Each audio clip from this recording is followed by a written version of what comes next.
Hello everyone, welcome to bureaucracy IAS military and police academy.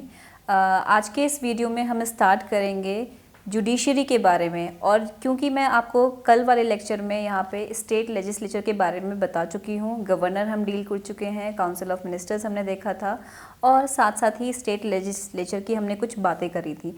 अब उसके बाद हम आज यहाँ पे उसके लिए मुख्य आर्टिकल्स जो हैं उनका यहाँ पे एक बार हम इनको नज़र डाल लेते हैं कि कौन कौन से आर्टिकल्स हैं, क्योंकि मैं आज आपको करवाने वाली हूँ स्टेट जुडिशरी और यूनियन जुडिशरी। इससे पहले वाले जितने भी वीडियोस आए हैं उसमें भी मैंने आपको आर्टिकल्स रिगार्डिंग यूनियन जुडिशरी में आपको बता चुकी हूँ, ठीक है। तो आप उस वाली सीरीज़ को एक बार देख लेंगे और उसमें जो भी आर्टिकल्स आपके यूनियन जुडिशरी से रिलेटेड रहते हैं वहाँ पर एक बार आप नज़र डाल लेंगे। तो सबसे पहले हम बात कर लेंगे स्टेट्स के कुछ मुख्य यहाँ पे आर्टिकल्स की। आर्टिकल्स मैंने आपको पहले भी बताया है कि 152 से लेकर के 237 तक हम पार्ट 6 के अंदर स्टेट्स को देखते हैं, जिसमें हमें आर्टिकल्स, सारे आर्टिकल्स नहीं पढ़ने हैं, कुछ ही यहाँ पे इंपॉर्टेंट आर्टिकल्स हैं जो मैंने लिखे हैं। उतना अगर आप जान लेते हैं, याद कर लेते हैं तो उतना आपके लिए काफ़ी रहता है।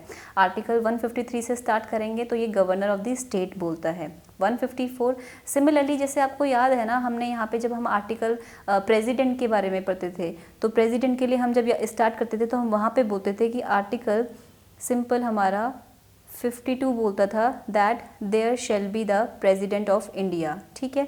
तो उसी तरीके से आप ये कहीं ना कहीं जब भी आप यूनियन को पढ़ेंगे या फिर जब आप गवर्नर को पढ़ेंगे तो आप ये आपको कुछ ना कुछ सिमिलैरिटी मिलेगी नंबर्स में। आर्टिकल्स याद करने में आपको हमेशा यहाँ पे सुविधा रहती है, ठीक है।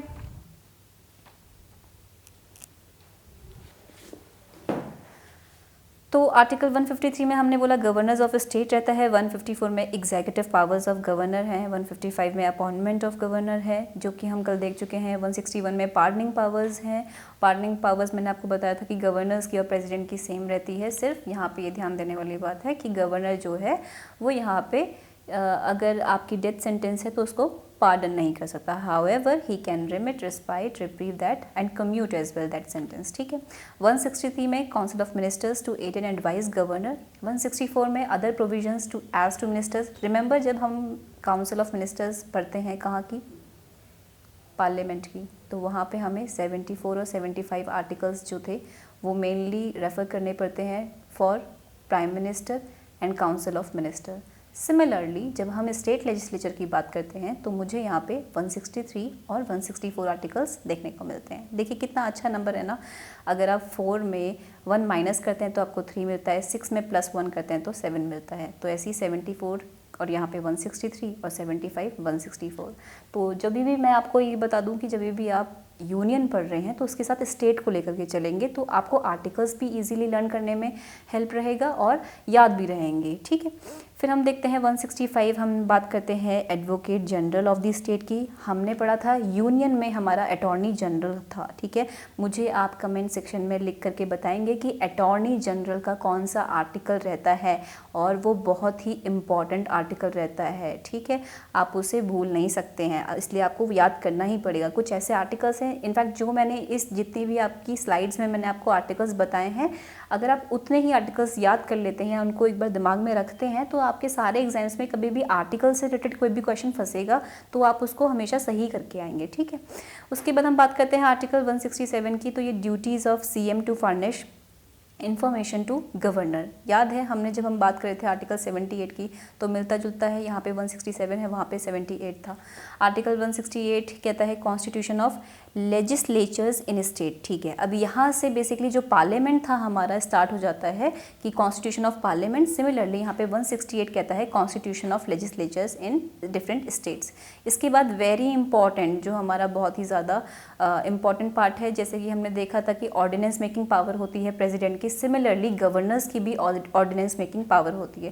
देखिए नंबर्स कितने अच्छे हैं। जब हम 123 पढ़ते हैं तो ये बोलता है that it is the ordinance making power of president, और 213 जब हम पढ़ेंगे तो it is the ordinance making power of the governor, ठीक है।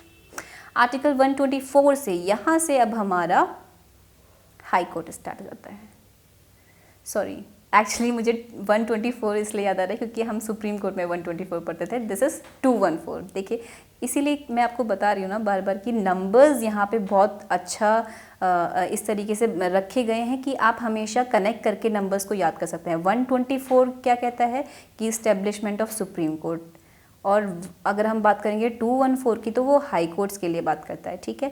215 कहता है high courts to be a court of record. 226 यहाँ पे powers of high courts to issue writs, ठीक है।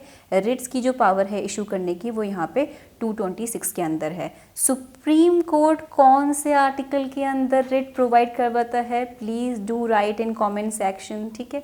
मुझे बताएंगे कि सुप्रीम कोर्ट कौन सा आर्टिकल यूज़ करके रिट प्रोवाइड करवाता है, ठीक है। आर्टिकल 231 की बात करेंगे, establishment of a common high court for 2 और मोर स्टेट्स, यानी कि हम एक क्या बोलते हैं, हम यहाँ पे एक कॉमन हाई कोर्ट बना सकते हैं अलग 2-3 स्टेट्स के लिए, ठीक है। फिर बात करते हैं 233 की, तो ये बोलता है अपॉइंटमेंट ऑफ डिस्ट्रिक्ट जजेस, यहाँ से सब ऑर्डिनेट कोर्ट्स की बात हो जाती है। और आर्टिकल 235 कहता है कंट्रोल ओवर सब ऑर्डिनेट कोर्ट्स, ठीक है। तो ये कुछ हमारे बेसिक हमारे आर्टिकल्स थे जो आपको एक बार रेफ़र करने पड़ेंगे। अब क्योंकि हम यहाँ पे इंडियन जुडिशरी स्टार्ट कर रहे हैं तो मैं चाहती हूँ कि कुछ इसके बेसिक फीचर्स हम एक बार नज़र डाल लें जल्दी से। क्या बेसिक फीचर्स हैं इंडियन जुडिशरी की? देखिए, वैसे इससे पहले मैं आपको एक बता दूं कि इससे पहले भी मैं एक वीडियो बना चुकी हूँ रिगार्डिंग इंडियन लेजिस्लेचर, तो आप चाहें तो उस वीडियो को रेफ़र कर सकते हैं, उसमें भी मैंने काफ़ी इसका डिटेल वर्जन यहाँ पे डिस्कस किया हुआ है, ठीक है। तो क्या है बेसिकली इंटीग्रेटेड जुडिशियल सिस्टम को हमें देखने को मिलता है। इंटीग्रेटेड जुडिशियल सिस्टम कहने का मतलब है कि there is a hierarchy of courts, जैसे कि हमें अगर कभी भी नीचे लेवल पे हमें district courts, then subordinate courts, high court and then at the top हमें सुप्रीम कोर्ट देखने को मिलता है। तो kind of a integrated system है, यानी कि अलग अलग नहीं है, डुअल सिस्टम नहीं है, यहाँ पे जुड़ा हुआ एकल प्रणाली यहाँ पे हमें देखने को मिलती है, ठीक है। फिर अब हम बात करेंगे यूनिफाइड जुडिशरी, यानी कि one system of fundamental law and justice. Simple ये कहता है कि क्या आपके पास, क्योंकि आप ये कहते हैं फॉर एग्जांपल अगर आप यूएसए का रेफरेंस लेते हैं तो वहाँ पे आपके स्टेट के कोर्ट्स अलग हैं, सेंट्रल का कोर्ट अलग है, और स्टेट का कोर्ट यहाँ पे स्टेट लॉज को इम्प्लीमेंट करवाता है, जबकि आपका यूनियन का जो कोर्ट है वो यूनियन के लॉज को इम्प्लीमेंट करवाता है। यहाँ पर लेकिन ऐसा कुछ नहीं है, यहाँ पे आपका चाहे हाई कोर्ट है चाहे आपका सुप्रीम कोर्ट है, वो दोनों ही तरीके से आपके स्टेट के लॉज को भी और साथ साथ आपके यूनियन के लॉज को भी इम्प्लीमेंट करवाने का काम करता है। तो ये यूनिफाइड जुडिशरी का कॉन्सेप्ट है। Supreme court is the highest court of appeal, यानी कि इससे पहले जब हम बात करते हैं तो जब हमारा 1935 के तहत हमने जो यहाँ पे कोर्ट बनाया था तो वहाँ पे हमें ब्रिटिश प्रिवी काउंसिल जो था वो सबसे हेड माना जाता था, यानी कि यहाँ पे अगर किसी चीज़ के लिए आपको दोबारा से अपील करना है, कहीं पे आपको लगता है कि जस्टिस नहीं प्रोवाइड हो पा रहा है, तो आप ब्रिटेन में जाकर के वहाँ उस ब्रिटिश प्रिवी काउंसिल में आप दोबारा से अपील कर सकते थे। लेकिन अब क्योंकि हम क्या हैं, अपने आप में सोवरेन कंट्री बन जाते हैं आफ्टर 1950, तो इसलिए हम बोलते हैं कि सुप्रीम कोर्ट क्या होगा, हमारा सबसे हाईएस्ट कोर्ट ऑफ अपील होगा, ठीक है। यानी कि जो सुप्रीम कोर्ट ने फिर यहाँ पे वर्डिक्ट दे दिया तो इट विल बी फॉलोड। उसके बाद हम बात करते हैं सुप्रीम कोर्ट के रेफरेंस में कि it is the guarantor of the fundamental rights and the guardian of the Indian constitution, ठीक है। कि ये फंडामेंटल राइट्स का क्या है, गारंटर है। इसीलिए हम ये पढ़ते हैं कि अगर फंडामेंटल राइट्स का वायलेशन होता है then we can go to directly to the supreme court, यानी कि हमें यहाँ पे हायरार्की फॉलो करने की ज़रूरत नहीं है। हमें ज़रूरत नहीं है कि हम पहले हाई कोर्ट जाएं और उसके बाद फिर वहाँ से फिर अपील करके दोबारा हम सुप्रीम कोर्ट जाएं, नहीं, क्योंकि गारंटर है सुप्रीम कोर्ट, इसीलिए हम डायरेक्टली यहाँ पर सुप्रीम कोर्ट के पास जा सकते हैं, ठीक है।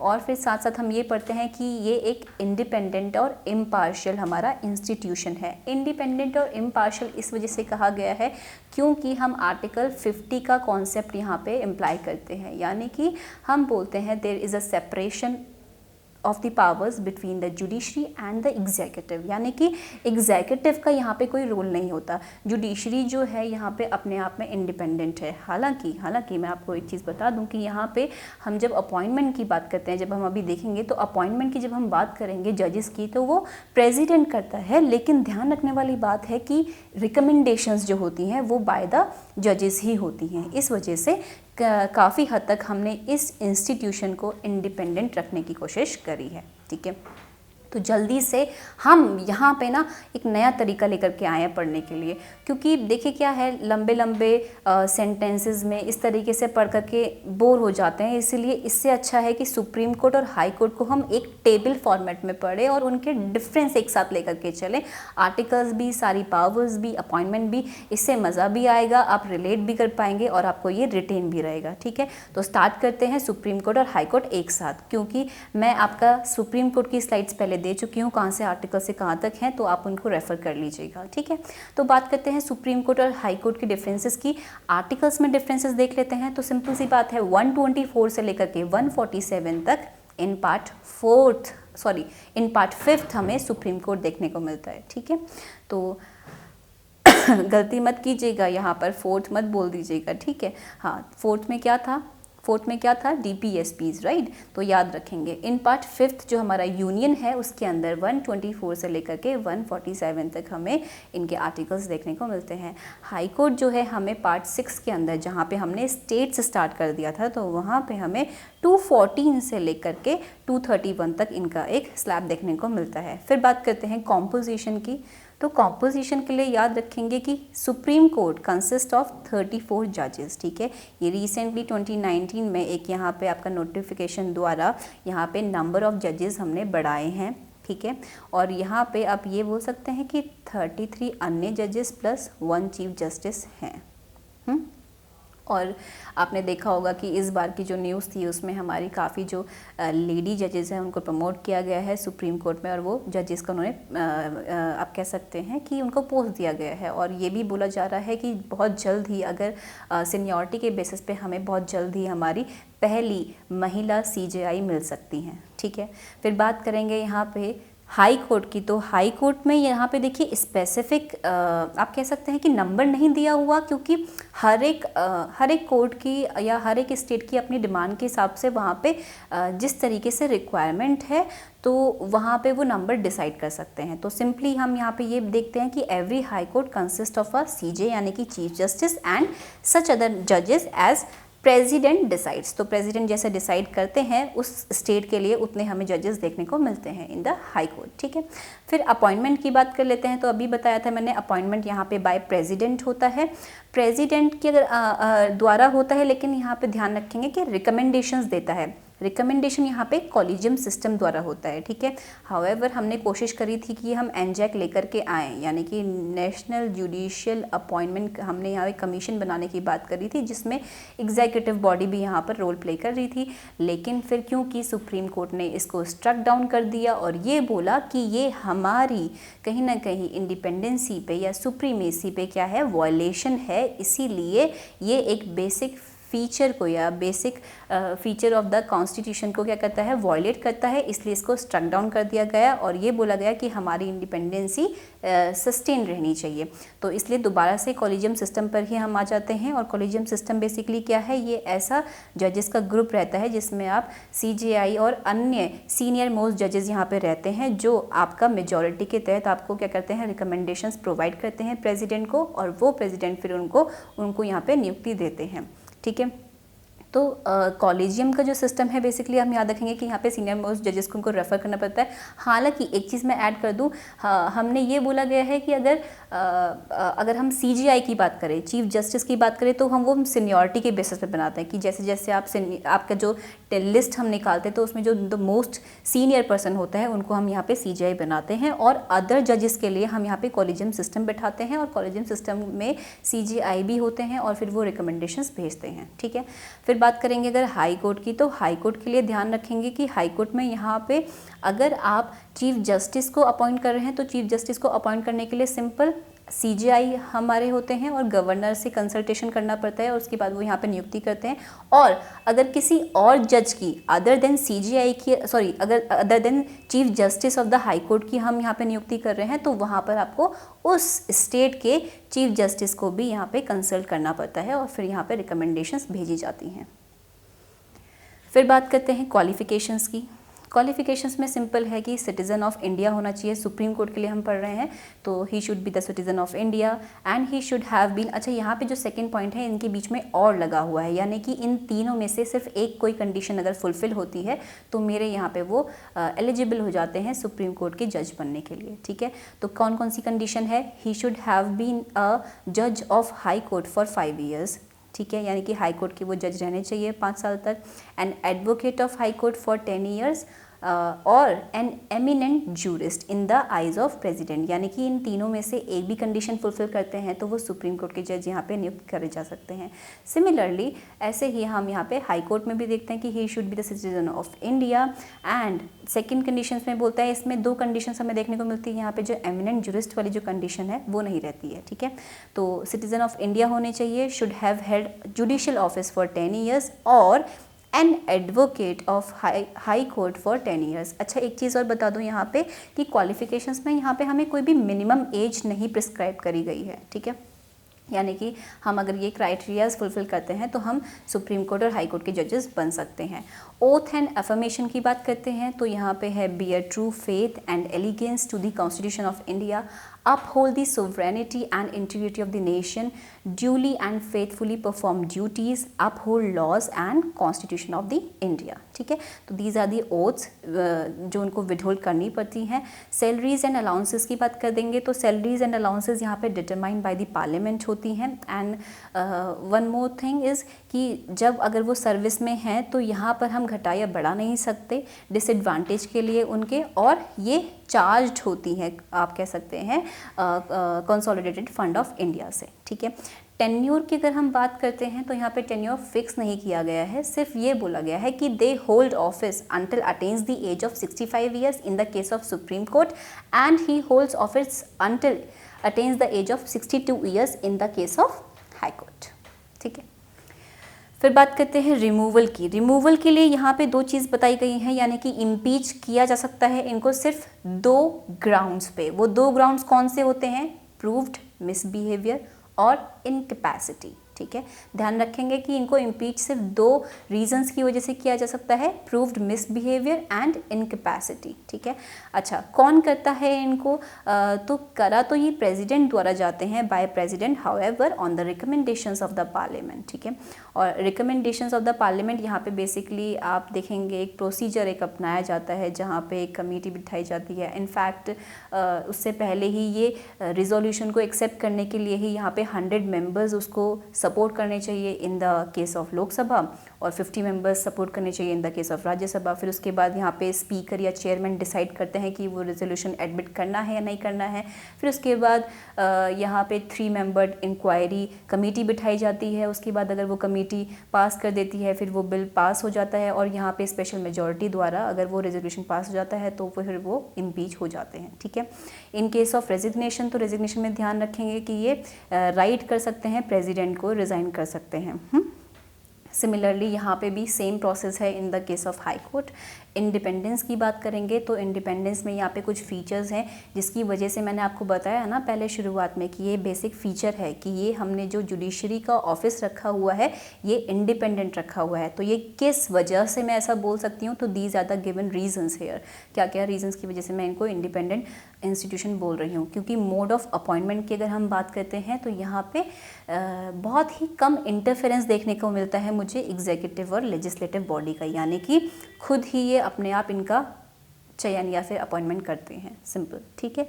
जब मैंने आपको बताया ना कि अपॉइंटमेंट कैसे किया जाता है, कॉलेजियम सिस्टम है, हाँ ठीक है। अपॉइंट कौन कर रहा है? प्रेसिडेंट अपॉइंट कर रहा है, लेकिन कॉलेजियम सिस्टम है और जिसमें सुप्रीम कोर्ट के जजेस ही खुद अपने ही लोगों में से मतलब वो अपॉइंट कर रहे हैं और उन्हीं का इंटरफेरेंस ज़्यादा है। तो मोड ऑफ अपॉइंटमेंट यहाँ पे कहीं ना कहीं इंडिपेंडेंट है, इसलिए ये इंडिपेंडेंसी दिखाता है। सिक्योरिटी ऑफ टेन्योर है, यानी कि आप सिंपल प्लेजर ऑफ प्रेसिडेंट हम नहीं पढ़ रहे हैं। जैसे अगर हम बात करेंगे काउंसिल ऑफ मिनिस्टर्स की या अदर पोस्ट की, तो हमने वहाँ पे देखा था कि वो ऑफिस होल्ड करते हैं during the pleasure of the president. यहाँ पे ऐसा नहीं है, टेन्योर है यहाँ पे उनका, ठीक है।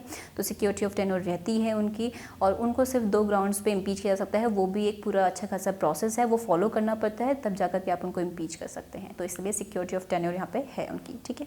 फिक्स्ड सर्विस हम यहाँ पे कंडीशन प्रोवाइड करवाते हैं, यानी कि उनकी फिक्स सर्विस कंडीशंस जो हमने वो फुलफिल करते ही हैं। उसके बाद यहाँ पे यहाँ पे मैंने आपको बताया पहले भी कि इनकी जो एक्सपेंसेस है, सैलरीज है, अलाउंसेस है, एमिलमेंट्स हैं, तो ये सारे के सारे क्या हैं, आपके चार्ज होते हैं कंसोलिडेटेड फंड ऑफ इंडिया से। ठीक है, उसके बाद हाँ, यहाँ पे उनका जो कंडक्ट है can not be discuss in the parliament. ठीक है, यहाँ पे वो उनका कंडक्ट हम यहाँ पर डिस्कस नहीं कर सकते। ये भी उनकी इंडिपेंडेंसी है, यानी कि वो अपने विवेक के अनुसार क्या वर्डिक्ट दे रहे हैं उस चीज़ को हम यहाँ पे उनके कंडक्ट पे नहीं जा सकते हैं। फिर और दूसरी चीज़, बहुत इंपॉर्टेंट चीज़ जो ये है वो ये है कि ban on practice after retirement, यानी कि उनके रिटायरमेंट के बाद वो किसी भी तरीके की प्रैक्टिस को स्टार्ट नहीं कर सकते हैं। ठीक है, तो ये कुछ इंडिपेंडेंस के फैक्टर्स थे, आप ध्यान में रखेंगे।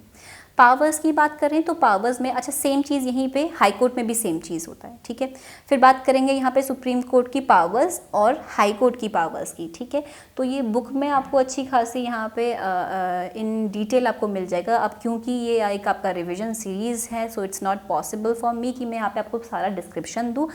मैं आपको एक जस्ट पॉइंट्स में एक ब्रीफ आइडिया दे सकती हूँ, तो आप यहाँ पे समझने की कोशिश कीजिएगा। बाकी अपनी बुक से रेफ़र कीजिएगा। In case you encounter any doubt then you can ask me in the comment section. ठीक है, तो पावर्स की बात करते हैं तो ओरिजिनल जुरिस्डिक्शन हमें देखने को मिलता है, रेड जुरिस्डिक्शन देखने को मिलता है, एपिलेट जुरिस्डिक्शन देखने को मिलता है, advisory, court of record, judicial review in the case of supreme court. And अगर हम बात करते हैं हाई कोर्ट की, तो यहाँ पर भी ओरिजिनल जुरिस्डिक्शन, अब ध्यान रखिएगा यहाँ पे जब मैं यहाँ पे original jurisdiction of the supreme court बोल रही हूँ तो ये कैसे अलग होता है हाई कोर्ट से। ठीक है, ये आप जब आप पढ़ेंगे बुक से तो ये ध्यान रखिएगा, या फिर जब हम इसका डिटेल्ड वर्जन लेकर के आएंगे ना तब मैं उसमें आपको डिटेल से समझाऊंगी कि कैसे इन दोनों का ओरिजिनल, क्योंकि दोनों चीज़ें हैं ना, तो ये मत सोचिएगा कि सेम है, क्योंकि ओरिजिनल बोल रहे हैं यानी कि ये जो पावर सुप्रीम कोर्ट के पास रहेंगी ना वो किसी और के पास नहीं होंगी। फॉर एग्जाम्पल थोड़ा सा हिंट दे देती हूँ, जब आप बुक से पढ़ेंगे तो आपको थोड़ा सा वहाँ पे रिलेट करने में ईजी हो जाएगा कि ओरिजिनल जुरिस्डिक्शन हम यहाँ पे जब सुप्रीम कोर्ट की बात करते हैं तो यहाँ पे कोई भी दो स्टेट्स के बीच में अगर कोई भी मुद्दा आ जाता है तो वहाँ पे उन दो स्टेट्स के लिए डिस्प्यूट में जो केस यहाँ पे लड़ा जाएगा वो सुप्रीम कोर्ट में लड़ा जाएगा, तो इसलिए ये उसका ओरिजिनल जुरिस्डिक्शन रहता है। अब क्योंकि यहाँ पे हाई कोर्ट में नहीं लड़ सकते, सिंपल सी बात है, तो फिर वरना वो उसी के कह सकते हैं कि हक में वो जिस स्टेट में है तो उसके हक में ना दे दे, इसलिए यहाँ पे ये सुप्रीम कोर्ट का ओरिजिनल जुरिस्डिक्शन आता है। ठीक है, फिर हम बात करेंगे हाई कोर्ट के रिट जुरिस्डिक्शन भी यहाँ पे भी देखने को मिलता है, एपिलेट जुरिस्डिक्शन यहाँ पे देखने को मिलता है, थोड़ी बहुत सिमिलैरिटी रहती है लेकिन अपील में यहाँ पे सबऑर्डिनेट से यहाँ पे आएगा। ठीक है, फिर बात करेंगे कोर्ट ऑफ रिकॉर्ड, दोनों ही यहाँ पे कोर्ट ऑफ रिकॉर्ड के लिए रखे जाते हैं। ठीक है, ये आपका सिमिलैरिटी आती है इसमें। सुपरवाइजरी जुरिस्डिक्शन, सुपरवाइजरी जुरिस्डिक्शन से याद रखेंगे कि हाई कोर्ट के नीचे जितने भी जजेस होते हैं ना तो ये कहीं ना कहीं उनको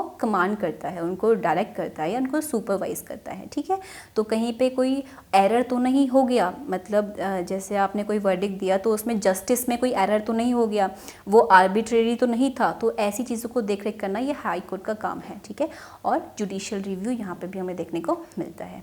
ठीक है, तो ये था हमारा कोर्ट सिस्टम जो हमने यहाँ पे कर लिया। इसके बाद मैं इसी वीडियो में पंचायती राज आपको यहाँ पे स्टार्ट करवाऊंगी। ठीक है, तो पंचायती राज जल्दी से हम यहाँ पे समझ लेते हैं। पंचायती राज इन इंडिया क्या है, सबसे पहले आर्टिकल्स देखते हैं इसकी कहाँ से कहाँ तक है। आर्टिकल 243 से लेकर के 243O इन पार्ट 9 हमें देखने को मिलते हैं पंचायती राज। ठीक है, सिंपल पंचायती राज है क्या उसको समझते हैं।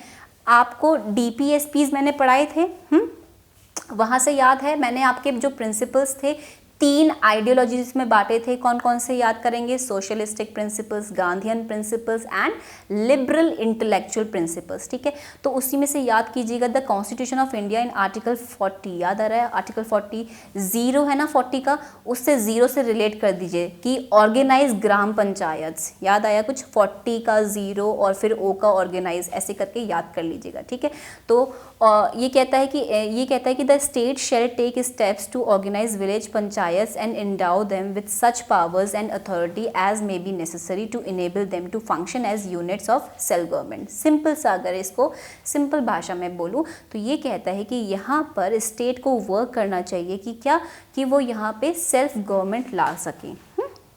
ग्रास रूट पे यहाँ पे आपको अपने ऊपर कहते हैं ना स्वशासन की यहाँ पे शक्ति देने की बात करता है, डिसेंट्रलाइजेशन की बात करता है। तो ये हमारा कॉन्सेप्ट पंचायती राज का था। अब ये कहीं ना कहीं ये जो फिलॉसफी थी ये गांधीयन फिलॉसफी थी, इसी वजह से हमें थोड़ा टाइम लग गया इसको कॉन्स्टिट्यूशन में लाने के लिए, लेकिन हमने स्टार्टिंग से ही इस पर काम करना शुरू कर दिया था। ठीक है, तो यहाँ पे नंबर ऑफ कमिटीज़ हमें देखने को मिलती हैं जो हमारे इस पंचायती राज के लिए, इस्टेब्लिशमेंट के लिए कह लीजिए, या फिर डेवलपमेंट के लिए कह लीजिए, या फिर ग्रास रूट डेवलपमेंट की बात करूँ ना, कि नीचे से लोगों का क्या हो, विकास हो, है ना। क्योंकि हम कहते हैं ना भारत के लोग तो गांव में बसते हैं, तो वहाँ से गांव के लोगों का विकास होना चाहिए। तो उसके लिए हमने यहाँ पे डिफरेंट कमिटीज़ हमें बनाने को मिली थी, तो हम उसके बारे में पढ़ते हैं जल्दी से। तो there were a number of committees appointed by the government of India to study the implementation of self government at the rural level and also recommended steps in achieving this goal. तो this goal achieve करने के लिए यहाँ पे कुछ committees हमने बनाई हुई हैं। जल्दी से ब्रीफ में इनको पढ़ते हैं। बलवंत राय कमेटी हमें देखने को मिलती है, सबसे पहली कमेटी यहाँ पे देखने को मिलती है। ठीक है, फिर Ashok Mehta committee, GV.K. Rao committee, LM Singhvi committee. आप इनको बुक में अच्छे से पढ़ सकते हैं, थोड़ा थोड़ा मैं आपको बता सकती हूँ। यहाँ पे बलवंत राय कमेटी सबसे पहली कमेटी थी जिन्होंने ये बोला कि यहाँ पे हमें एक पंचायती राज स्कीम फॉलो करवानी चाहिए, जिसमें उसने 3 टियर सिस्टम में इनको बांटा था। 3 टियर सिस्टम में उन्होंने बांटा था। और वही चीज़ जो यहाँ पे हमें देखने को मिलती है कि क्या कौन कौन से 3 टियर सिस्टम की ये बात करते हैं। ये कहते हैं कि यहाँ पे ग्राम पंचायत होनी चाहिए, विलेज लेवल पर पंचायत समिति होनी चाहिए ब्लॉक लेवल पर, और ज़िला परिषद होनी चाहिए डिस्ट्रिक्ट लेवल पर। ठीक है, और इन्होंने ये भी बोला था कि यहाँ पे जो सिर्फ एक विलेज पंचायत के ग्राम पंचायत के जो विलेज लेवल पे लोग हैं सिर्फ वो डायरेक्टली इलेक्टेड होने चाहिए, बाकी इनडायरेक्ट इलेक्टेड होने चाहिए। तो कुछ प्रोविजंस थे ऐसी। फिर अशोक मेहता कमेटी आई, उन्होंने भी यहाँ पे बात करी, और फिर उन्होंने कहा नहीं, यहाँ पे ये क्योंकि जनता गवर्नमेंट थी, ये पहले कांग्रेस गवर्नमेंट थी, तो कुछ ना कुछ तो उनको उनका अपोजिट कहना ही था। तो उन्होंने यहाँ पे कहा नहीं, यहाँ पे 2 टियर सिस्टम होना चाहिए। ठीक है, उसके बाद यहाँ पे फिर से GV.K. राव कमेटी आती है। इन्होंने भी यहाँ पे बोला, यहाँ पे बेसिकली इनका ये कहना था कि हमारा यहाँ पे कह सकते हैं कि प्रॉपर जो यहाँ पे यूनिट होने चाहिए प्लानिंग और डेवलपमेंट के लिए, इन्होंने डिस्ट्रिक्ट लेवल पे बोला था। ठीक है, तो डिस्ट्रिक्ट लेवल को ही इन्होंने बोला था कि इट शुड बी ऑफ कह सकते हैं ऑफ हाई इंपॉर्टेंस, और यहीं पे हमें डेमोक्रेटिक डिसेंट्रलाइजेशन देना चाहिए। ठीक है, यानी कि जो छोटी यूनिट है वो डिस्ट्रिक्ट लेवल पे होनी चाहिए। फिर लास्ट में हमें यहाँ पे, हालांकि लास्ट नहीं बोलूँगी क्योंकि LM सिंघवी कमेटी के बाद भी हमें लास्ट में जिससे हमने सारी की सारी चीज़ें उठाई हैं वो है गार्डगिल कमेटी। लेकिन LM सिंघवी कमेटी इसलिए इम्पोर्टेंट बन जाती है ना, क्योंकि इन्होंने बोला था पहली बार कि हमें यहाँ पे कॉन्स्टिट्यूशनलाइजेशन करना चाहिए पंचायती राज का, यानी कि इनके लिए संविधान में आर्टिकल्स होने चाहिए, तभी हम इनको शक्ति प्रोवाइड करवा पाएंगे। ठीक है, तो फिर उसके बाद लास्ट में हमें गार्डगिल कमेटी देखने को मिलती है इन 1988, जो कि बात करती है कि पंचायती राज को कैसे इफेक्टिव बनाया जाता है। और इनफैक्ट इनकी ही कमेटी की रिकमेंडेशंस हमने डायरेक्टली उठाई हुई हैं, क्योंकि इन्हीं की जो बात थी वही हमें देखने को मिलती है कि क्या 3 टियर सिस्टम होना चाहिए, जो कि विलेज पे, ब्लॉक पे और डिस्ट्रिक्ट लेवल पे होना चाहिए। फिर ये बोलते हैं कि 5 ईयर्स का सेम इनका रहना चाहिए कार्यकाल। फिर ये बोलते हैं कि यहाँ पे रिजर्वेशन सिस्टम होना चाहिए जिसमें विमेन को भी रखना चाहिए। साथ साथ ये बात करते हैं यहाँ पे कि आपका एक इस्टेब्लिशमेंट होना चाहिए स्टेट फाइनेंस कमीशन का, और यहाँ पे स्टेट इलेक्शन कमीशन की एक बॉडी बनानी चाहिए जो कि यहाँ पे क्या करवाएगी, इनके इलेक्शंस करवाएगी। ठीक है, तो ये मेन चीज़ें इनकी ही कमेटी में बोली गई थी और वही हमने डायरेक्ट उठाई थी। अभी हम आगे देखेंगे मेन फीचर्स में।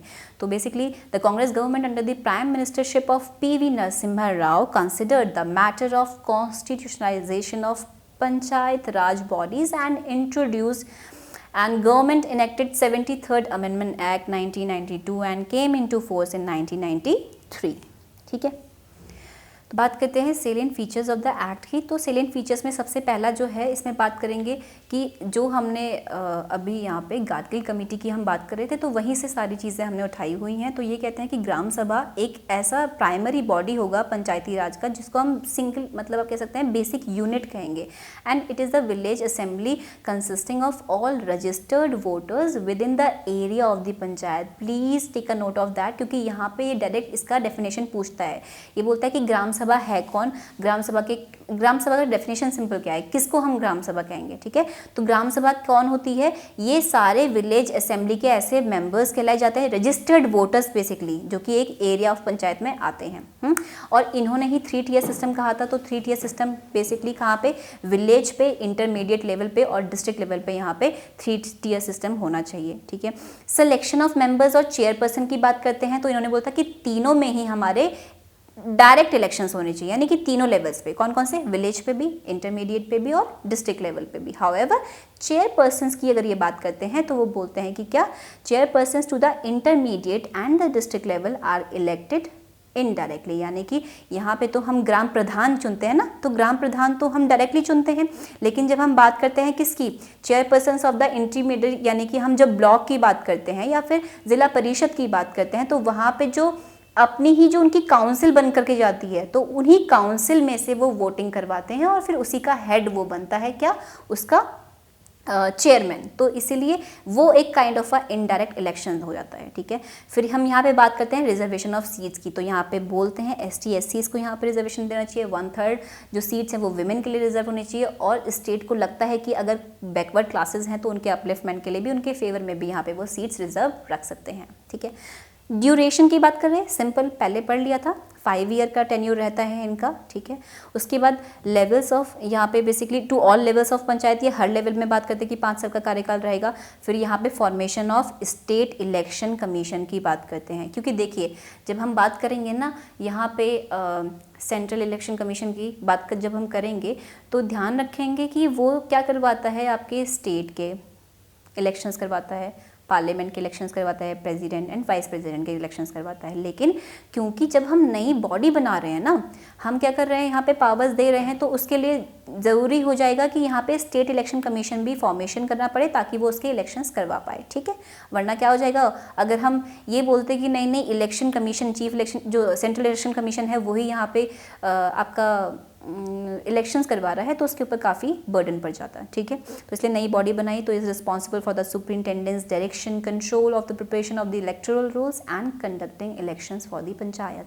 एंड फिर ऑब्वियस सी बात है कि यहाँ पे अब डिवोल्यूशन ऑफ रिसोर्सेज या फिर आप कह सकते हैं ऑफ मनी भी देखने को मिलेगा। तो यहाँ पे जब हम बांटना शुरू करेंगे, क्योंकि हम कहते हैं ना फाइनेंस कमीशन है जब सेंटर का, जो कि स्टेट्स में और सेंटर में पैसे बांट रहा है, सिमिलरली अब स्टेट से भी तो नीचे पैसा जाएगा, तभी तो ये आप कह सकते हैं पंचायती राज बनाने का फ़ायदा होगा। जब हम उनको प्लानिंग में उनको यहाँ पे फाइनेंस करेंगे, उनको यहाँ पे कुछ राइट्स देंगे, तभी तो यहाँ पे ये आप कह सकते हैं डिसेंट्रलाइजेशन असली मायने में यहाँ पे आएगा, काम करेगा। तो इसलिए फाइनेंस कमीशन की बात करते हैं कि state finance commission reviews the financial position of the panchayat and provides recommendations for the necessary steps to be taken to supplement resources to the panchayat.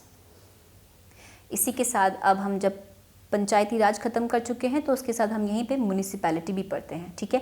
Municipality basically panchayat कहाँ के लिए बात कर रहे हैं, रूरल एरियाज़ के लिए, यानी कि गांव वाले पिछड़े इलाके के लिए, ठीक है, जो बेसिकली फार्मिंग में बेस्ड करते हैं। अब क्योंकि शहर भी तो हैं, शहरों को भी तो यहाँ पे पावर्स देनी पड़ेंगी, तो इसके लिए यहाँ पे म्यूनिसिपैलिटी एक्ट लेकर के आते हैं। तो यहाँ पे इनके लिए भी हमने कॉन्स्टिट्यूशनलाइजेशन करते हैं और इनके लिए हम आर्टिकल 243P से 243ZG तक हमने इनके लिए प्रोविजंस दिए हुए हैं इन पार्ट 9th A, ध्यान रखेंगे। और इसके लिए हम 74th अमेंडमेंट एक्ट लेकर के आते हैं। तो 74th amendment act of 1992 provides a basic framework of decentralisation of powers and authorities to the municipal boards at different levels. यहाँ पर भी डिफरेंट लेवल्स की वो बात करता है। However responsibility for giving it practical shape rest with the states, ठीक है, कि क्या बेसिक क्या स्ट्रक्चर रहेगा, वो सारी की पावर्स किसके पास रहेंगी, स्टेट्स के पास रहेंगी। अच्छा, कॉन्स्टिट्यूशन ऑफ म्यूनिसिपैलिटीज़ की बात करते हैं तो ये बेसिकली कहता है कि 3 टाइप की म्यूनिसिपैलिटीज़ होनी चाहिए depending upon the size area हर एक स्टेट में। कौन कौन सी 3 टाइप्स की, नगर पंचायत की बात करते हैं जो एक ट्रांजिशनल एरिया है, यानी कि वो फुली अर्बन नहीं है और वो फुली रूरल भी नहीं है, तो ऐसे स्टेट को हम बोलते हैं ट्रांजिशन जोन, तो उनको बोलेंगे नगर पंचायत। उसके बाद हम बात करते हैं स्मॉलर अर्बन एरियाज़ की, तो वहाँ पर हमें म्यूनिसिपल काउंसिल देखने को मिलती है। एंड मेट्रोज़ की बात करते हैं, यानी कि अच्छे खासे लार्जर अर्बन एरियाज़ की बात करते हैं, तो उनको वहाँ पे हमें म्यूनिसिपल कॉरपोरेशन देखने को मिलती है। कॉम्पोजिशन ऑफ म्यूनिसिपैलिटीज़, तो यहाँ पे कॉम्पोजिशन में सिंपल सी बात कही गई है कि सीट्स जो हैं वो फिल करी जाएंगी डायरेक्ट इलेक्शंस के द्वारा, और इस पर्पस के लिए each municipal area shall be divided into territorial constituencies, जिसको हम क्या बोलते हैं, वार्ड्स, इसलिए तो वार्ड मेंबर बोलते हैं ना। हाँ ठीक है, रिलेट कर पा रहे हैं, तो इसीलिए हम उनको क्या करते हैं, वार्ड्स में डिवाइड करते हैं, और फिर जहाँ जिस वार्ड से जो मेंबर खड़े होते हैं और वो इलेक्ट करते हैं इलेक्शन, तो उनको वार्ड मेंबर कहलाया जाता है। ठीक है, द स्टेट लेजिस्लेचर में provide the manner of election of the chairperson of a municipalities. अब ध्यान रखें कि यहाँ पे स्टेट लेजिस्लेचर डिफाइन कर सकती है कि किस मैनर में उनके चेयरपर्सन्स को यहाँ पे इलेक्ट किया जाएगा। ठीक है, फिर ड्यूरेशन म्यूनिसिपैलिटीज़ की बात करेंगे तो ये भी हमें 5 ईयर्स ही देखने को मिलता है। फिर यहाँ पर भी हमें फाइनेंस कमीशन बनाने की बात करते हैं, इलेक्शंस टू म्यूनिसिपैलिटीज़ जो देखेंगी, और साथ साथ यहाँ पे इलेक्शंस करवाने के लिए यहाँ पे स्टेट इलेक्शन कमीशन जो है वो देखेगी, वही यहाँ पे इलेक्शन करवाएगी। फिर साथ साथ हमें कमेटी फॉर डिस्ट्रिक्ट प्लानिंग के लिए यहाँ पे कमेटी बनाने को देखने को मिलती है, और मेट्रोपोलिटन प्लानिंग कमिटीज़ देखने को मिलती हैं। ठीक है, जो अलग अलग लेवल्स पे यहाँ पे प्लानिंग करती हैं फॉर डिफरेंट लेवल्स। ठीक है, तो इसके साथ हमारा म्यूनिसिपैलिटी भी यहाँ पे ख़त्म हो जाता है। अब यहाँ पे मैं आपके साथ एक बहुत इंपॉर्टेंट टॉपिक यहाँ पे डिस्कस करने वाली हूँ, जिसका नाम है ट्राइब्यूनल्स। जी हाँ, क्योंकि ना ये इंपॉर्टेंट क्यों बन जाता है, इस लाइन की वजह से, इस न्यूज़ की वजह से। देखिए क्या देखेंगे यहाँ पे, द ट्राइब्यूनल रिफॉर्म्स बिल 2021 का बेसिकली बिल अब ये एक्ट हो गया है, क्योंकि यहाँ पे ये पास कर दिया गया था both the houses of the parliament in August 2021। And basically यहाँ पे इसने क्या किया था, the government seeks to dissolve the following appellate bodies and tribunals. इसने कुछ यहाँ पे जो एपिलेट बॉडीज थी या फिर डिफरेंट ट्राइब्यूनल्स थी उनको यहाँ पे डिसॉल्व कर दिया है। उनके मैंने यहाँ पे नाम दे दिए हैं, आप इनको एक बार पढ़ लीजिएगा। ठीक है, इनके क्या क्या वर्क थे और कहाँ पर ये पावर्स को हमने देने की बात करी है, मतलब कुछ जो मेनली पावर्स है वो हमने हाई कोर्ट को ही देने की बात करी है। ठीक है, उस रिस्पेक्टिव जिस स्टेट में थे ये, उस रिस्पेक्टिव स्टेट के हाई कोर्ट के पास ही पावर्स चली जाएंगी इनके डिसोल्यूशन के बाद। ठीक है, तो बेसिकली अब जब ये न्यूज़ आती है तो इस न्यूज़ के बाद ट्राइब्यूनल्स तो बहुत इंपॉर्टेंट टॉपिक बन जाता है। तो बेसिकली जल्दी से हम ट्राइब्यूनल के बारे में जान लेते हैं। तो ट्राइब्यूनल होता क्या है, Tribunals can be defined as judgment seats or courts of justice or board or committee formed to adjudicate on claims of a particular kind। ठीक है, बेसिकली क्या है, जो भी ट्राइब्यूनल्स होती हैं काइंड ऑफ अ कोर्ट होती हैं, लेकिन ये एक सिंगल पर्पस के लिए या फिर एक पर्टिकुलर काइंड के लिए जस्टिस प्रोवाइड करवाने के लिए बनाई जाती हैं। ठीक है, ये ओरिजिनली हमारे कॉन्स्टिट्यूशन का पार्ट नहीं थी, ये बाद में 1985 के आसपास ये क्या करी गई, लेकर के आई गई। ठीक है, तो tribunals were constituted with the objective of delivering speedy,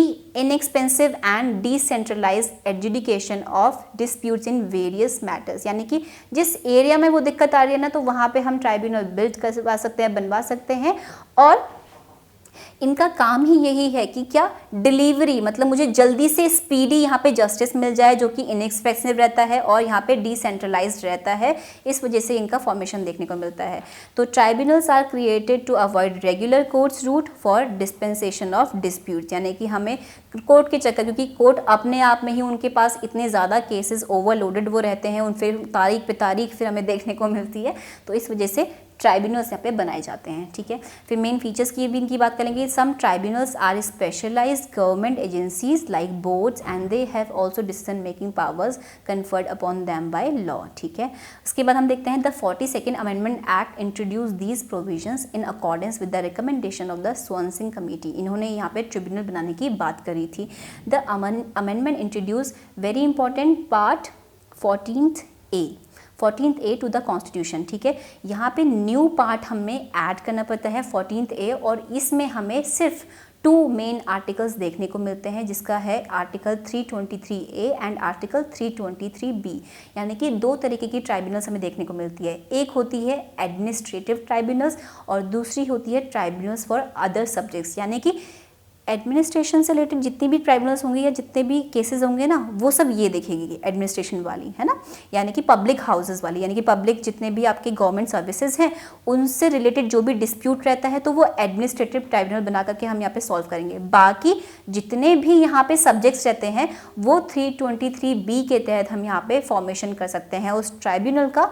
और वो यहाँ पे एजुकेट कर सकती है जस्टिस को। ठीक है, तो जल्दी से पढ़ लेते हैं। 323A कहता है एडमिनिस्ट्रेटिव ट्राइब्यूनल, एंड बेसिकली ये क्या है, are quasi judicial institutions that resolve disputes related to the recruitment and service conditions of persons engaged in public service. ठीक है, यानी कि पब्लिक सर्विस से लेकर के जो भी यहाँ पे डिस्प्यूट्स रहते हैं वो यहाँ पे आपका जस्टिस प्रोवाइड करवाती है। ठीक है, अब इसके बाद 323B में यहाँ पे मैंने कुछ सब सेक्शंस लिखे हुए हैं, आप इनको देख लीजिए कि क्या है। टैक्सेशन से रिलेटेड, इंडस्ट्रियल एंड लेबर से related, foreign exchange import export से रिलेटेड, लैंड रिफॉर्म से रिलेटेड, फूड से related, ceiling on urban property. मतलब एडमिनिस्ट्रेशन के अलावा जितने भी सब्जेक्ट्स आ रहे हैं ना, तो वो यहाँ पे देखने को मिलते हैं।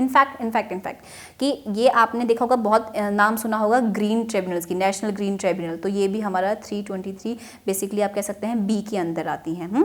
फिर कॉम्पिटिशन एपीलेट ट्राइब्यूनल, और फिर बात करते हैं सिक्योरिटीज़ एपीलेट ट्राइब्यूनल। तो ये सारी की सारी हमारी एडमिनिस्ट्रेटिव के अलावा जो सब्जेक्ट्स है उनके अंदर ये आती है और डील करती है, और इनके तहत हम यहाँ पे क्या कर सकते हैं, स्पीडी जस्टिस प्रोवाइड करने की बात करते हैं। ठीक है, तो इस वाले लेक्चर में इतना ही। I hope you enjoyed this lecture और आपको काफ़ी चीज़ें क्लियर हुई होंगी। ठीक है, इसके बाद हम जल्दी से आएंगे और अपनी constitutional and non constitutional bodies को हम कवर करेंगे नेक्स्ट वीडियोज़ में।